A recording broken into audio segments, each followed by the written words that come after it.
Hello my dear children, welcome to our classroom. എല്ലാവർക്കും നമ്മുടെ class റൂമിലേക്ക് സ്വാഗതം. എല്ലാവരും എക്സാമിന് ഉഷാറായിട്ട് പഠിച്ചുകൊണ്ടിരിക്കുകയാണെന്ന് അറിയുന്നതിൽ വളരെ സന്തോഷമുണ്ട്. അപ്പം നമുക്കിന്ന് മെമ്മറീസ് ഓഫ് ചൈൽഡ്ഹുഡ് നോക്കാം. ഇതിൽ ഇന്നത്തെ ഈ ഒരു വീഡിയോയിൽ നമ്മൾ ഇതിൻ്റെ ഒരു ഇൻട്രൊഡക്ഷൻ പറഞ്ഞതിന് ശേഷം ഞാൻ കഴിഞ്ഞ വർഷങ്ങളിൽ വന്നിട്ടുള്ള ക്വസ്റ്റ്യൻ പേപ്പറിലത്തെ ഇമ്പോർട്ടൻ്റ് ആയിട്ടുള്ള ക്വസ്റ്റ്യൻസാണ് ഷെയർ ചെയ്യാൻ പോകുന്നത് നിങ്ങളിലേക്ക്. Okay, very good. അപ്പോൾ ഇൻട്രൊഡക്ഷൻ നോക്കാം നമുക്ക് ആദ്യം കേട്ടോ. അപ്പോൾ ഇതിൽ ഇൻട്രൊഡക്ഷനിൽ 2 വിമൻ റൈറ്റേഴ്സ് അവരുടെ ചെറുപ്പത്തിലുള്ള അവരുടെ ഓർമ്മ, ഒരു ചൈൽഡ്ഹുഡ് മെമ്മറീസ് ഷെയർ ചെയ്യുന്നു, അത്രയേ ഉള്ളൂ. അപ്പം അവരാരാണെന്ന് വെച്ച് കഴിഞ്ഞാൽ ഇവരുടെ ഓട്ടോബയോഗ്രഫിക്കൽ അക്കൗണ്ടിൽ നിന്ന് എടുത്തിട്ടുള്ള ഒരു ചെറിയ പീസ് ഓഫ് എക്സ്ട്രാക്റ്റാണിത്. This unit presents autobiographical accounts from the lifes of 2 women writers. Both of them belongs to the marginalized communities. Both the women look back on their childhood. The first account is by American Indian woman born in the late 19th century, and the second one is by a contemporary Tamil Dalit writer. I'm very sorry, എൻ്റെ sound ഇപ്പോഴും ready ആയിട്ടില്ല. നിങ്ങളുടെ ഈ request ഞാൻ കാണുകയാണ് ആഴ്ചകളോളം മാസങ്ങളോളമായിട്ട്. But എനിക്കൊരു video എടുക്കാൻ പറ്റുന്ന സിറ്റുവേഷനിലേക്ക് ഇപ്പോഴും ഞാൻ എത്തിയിട്ടില്ല. പക്ഷേ ഇനി വൈകിപ്പോയാൽ നമ്മുടെ എക്സാം 24-ാം തീയതി ഞാൻ അറിഞ്ഞു നിങ്ങളുടെ മെസ്സേജിൽ നിന്ന്.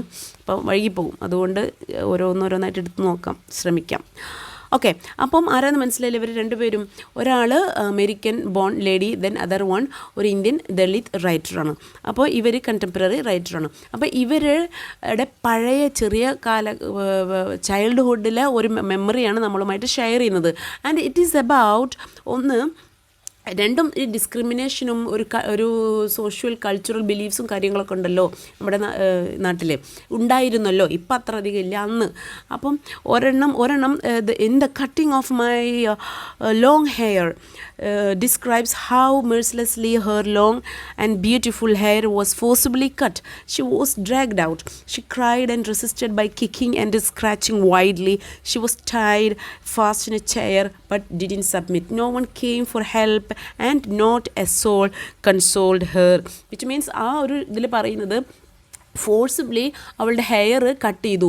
അപ്പോൾ നമ്മുടെ ഒരു ഇന്ത്യൻ കൾച്ചർ വെച്ചിട്ട് ഹെയർ കട്ട് ചെയ്യുക എന്നൊക്കെ പറഞ്ഞു കഴിഞ്ഞാൽ ലോങ് ഹെയർ ഒരു യങ് ലേഡി ഒരു യങ് ഗേളിൻ്റെ കട്ട് ചെയ്യുക എന്ന് പറഞ്ഞാൽ ഇറ്റ്സ് ഒരു ബിഗ് ഡീലാണ്. മനസ്സിലായോ?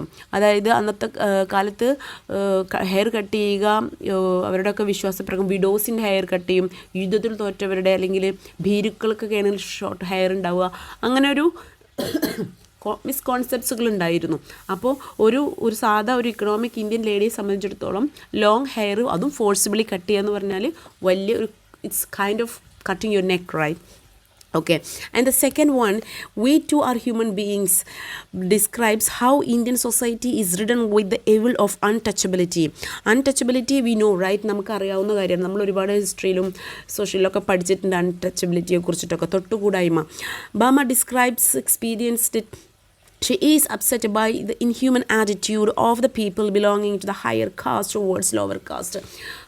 ഹയർ കാസ്റ്റിൽ ലോവർ കാസ്റ്റുകാരോടുള്ള ഡിസ്ക്രിമിനേഷനെ കുറിച്ചിട്ട് ഒരു ചെറിയ ഓർമ്മയാണ് അവിടെ അവരുടെ എക്സ്പീരിയൻസിൽ നിന്നുണ്ടായ കാര്യമാണ് പങ്കുവയ്ക്കുന്നത്. അപ്പോൾ ഇത് 2 എക്സ്ട്രാക്റ്റുകൾ നിങ്ങൾ വായിക്കണം. ഇപ്പോൾ നിങ്ങൾക്ക് മനസ്സിലായില്ല it is about what. Okay, ഇനി അത് വായിക്കുക, എന്നിട്ട് നിങ്ങൾ ഇംഗ്ലീഷിൽ സ്വന്തം ആയിട്ട് എഴുതുക. It is very important. Okay. And then ഇപ്പം ഈ 2 ഇതിൽ നിന്ന് നിങ്ങൾക്ക് മനസ്സിലായി. Social discrimination, cultural discrimination, caste discrimination, kind of weird religious concepts and rules, ഇതിനൊക്കെ കുറിച്ചിട്ട് നമ്മുടെ ലോങ് ബാക്ക് നമ്മുടെ നാട്ടിലുണ്ടായിട്ട് കുറേ കാര്യങ്ങളുണ്ടായിട്ടുണ്ട്. ഇപ്പോൾ റീസെൻ്റ്ലി ഒരു മൂവി ഇറങ്ങിയിട്ടുണ്ടായിരുന്നല്ലോ, വാട്ട് ഈസ് ദാറ്റ്, 19-ാം നൂറ്റാണ്ട് എന്ന് പറഞ്ഞിട്ട് ഞാൻ കണ്ടു, എനിക്ക് നല്ല ഇഷ്ടപ്പെട്ടു. അത് ഞാനൊക്കെ ചെറിയ ക്ലാസ്സിൽ പഠിച്ചിട്ടുള്ള കുറേ കാര്യങ്ങൾ കൂട്ടി വെച്ചിട്ടുണ്ടാക്കിയ ഒരു കുഞ്ഞു പടം എനിക്ക് തോന്നിയത്. എനിവേ, അതിൽ ഈ അൺടച്ചബിലിറ്റിയെ കുറിച്ച് പറയുന്നുണ്ട്. പണ്ടുണ്ടായിരുന്ന ടാക്സ്, കരം എന്ന് പറഞ്ഞ ടാക്സ് സമ്പ്രദായങ്ങളെക്കുറിച്ച് പറയുന്നുണ്ട്. സോ നമുക്കറിയാവുന്ന കാര്യങ്ങളാണ്. There is nothing new. Okay, ഇനി നെക്സ്റ്റ് പാർട്ടാണ് ഇമ്പോർട്ടൻറ്റ്. ഇനി ഞാൻ ചെയ്യാൻ പോകുന്നത് നമുക്ക് CBSE എക്സാമിന് വന്നിട്ടുള്ള പഴയ പ്രീവിയസ് ഇയേഴ്സിൽ വന്നിട്ടുള്ള ക്വസ്റ്റ്യൻസാണ് ഇപ്പോൾ വായിക്കാൻ പോകുന്നത്. അത് ശ്രദ്ധിച്ച് നോട്ട് ചെയ്യുക, എഴുതിയെടുക്കണമെങ്കിൽ എഴുതിയെടുക്കുക. അതിൻ്റെ ഒരു പ്രിപ്പയർഡ് ആൻസറും കൂടി ഞാൻ തരും. അത് നിങ്ങൾ ആ ആൻസർ മനസ്സിലാക്കിയിട്ട് again I am telling you guys, try to write by yourself. എല്ലാം മനസ്സിലാക്കുക എന്നുള്ളതാണ് ഇമ്പോർട്ടൻറ്റ്. കോപ്പി ചെയ്യരുത്, കോപ്പി പേസ്റ്റ് ചെയ്യരുത്.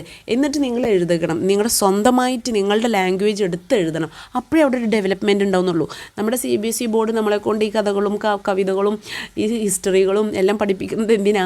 ഇതിങ്ങനെ ബൈ ഹാർട്ട് പഠിക്കാനല്ല, നമ്മുടെ ലാംഗ്വേജ് ഇമ്പ്രൂവ് ആവുക എന്നുള്ളതാണ് നമ്മൾ അൾട്ടിമേറ്റ് എയിം അല്ലേ? അത് നിങ്ങൾ മറക്കരുത്. അപ്പോൾ അതിന് അവർ നമുക്ക് തരുന്ന ഓരോ കുഞ്ഞു കുഞ്ഞു ടിപ്പുകളാണ് ഇതൊക്കെ. ഇതെല്ലാം വെച്ച് നമ്മുടെ ഇംഗ്ലീഷാണ് നമ്മൾ ഇമ്പ്രൂവ് ചെയ്യാൻ ശ്രമിച്ചുകൊണ്ടിരിക്കുന്നത്. അത് നിങ്ങൾ മനസ്സിലാക്കുക. At the same time of course we need score, നമുക്ക് മാർക്കും വേണം ഓഫ് കോഴ്സ്. യാ എനിവേ നമ്മൾ സ്മാർട്ടല്ലേ? ആണ്. ഓക്കെ, നമുക്ക് ക്വസ്റ്റ്യൻസ് നോക്കാം. How did Zitkalasa react to the various sounds that came when the large bell rang for breakfast? This is the first question which is from CBSE 2012 വന്നൊരു question ആണ് കേട്ടോ. How did Zitkalasa react to the various sounds that came when the large bell rang for breakfast? Okay, അപ്പോൾ അതിൻ്റെ answer ഞാൻ വായിക്കാം, ശ്രദ്ധിച്ച് കേൾക്കുക. Always a long bell rang for breakfast.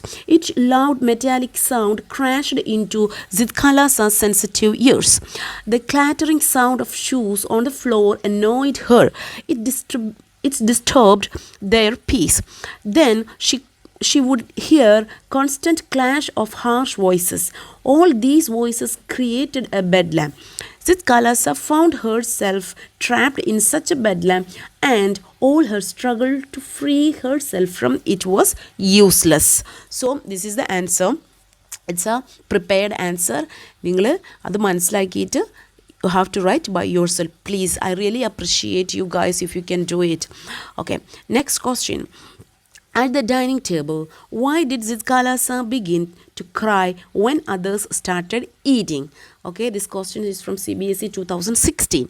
At the dining table, why did Zidkalasa begin to cry when others started eating?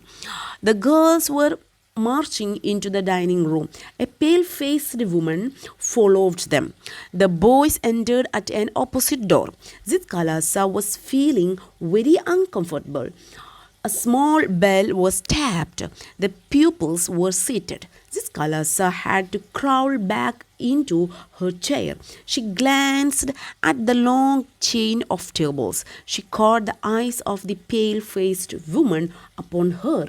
She was worried why she was so keenly watched by the strange woman. The third bell was tapped. Everyone picked up their knife and fork and began eating. Zidkalasa began crying instead.